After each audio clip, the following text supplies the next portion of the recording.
With so many Bitcoin miners switching off, will this adversely affect the security of the network? Good question. Always good to think about security and safety. And one of the things that makes Bitcoin so special is that network, making it unhackable, unovertakeable by a large group because it's so dispersed. Quick look at Bitcoin mining, August 2019. You can see China controlled more than 70% of the hash rate, and that has radically changed. And we fast forward to today, which is basically year end 2021, we'll call it January 2022.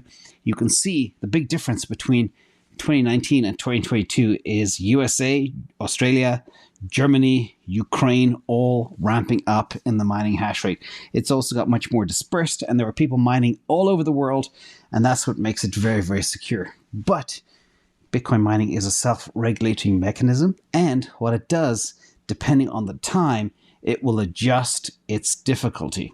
Now, if we look at the hash rate over the last 5 years, you can see the trend is clearly up.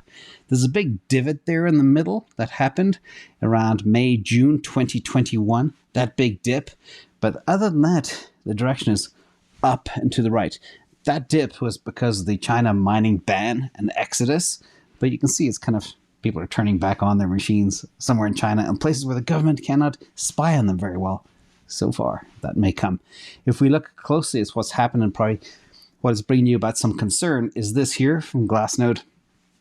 You can see the orange arrow pointing to the big dip in hash rate, but this is nothing to be concerned about. We are now back at September 2022 levels, which again, I would classify as a nothing burger. Now, what's important to really take into account here is the way I see it. We have 67% of Bitcoin has not moved in a year. So the legacy bag holders, they're not selling. Exchange balances are falling like a rock. I think 150,000 Bitcoin left exchanges over the last couple of weeks. And we are downhill to the Bitcoin halvening. Some people said it's called halving. Some people call it halvening. It all depends. Bitcoin has its own vernacular. So I'll just use those both words from now on. And Bitcoin miners right now are faced with a long, low price of Bitcoin, which means they need to basically harvest cash so they can survive and make it through to the other side, like we all need to make it through to the other side. And that is what's caused this to happen. But it's small. Again, we're back to where we were in September 22. It is a nothing burger. The direction is up and to the right, and it would take a huge amount of hash rate to even think about taking over 51% of the community.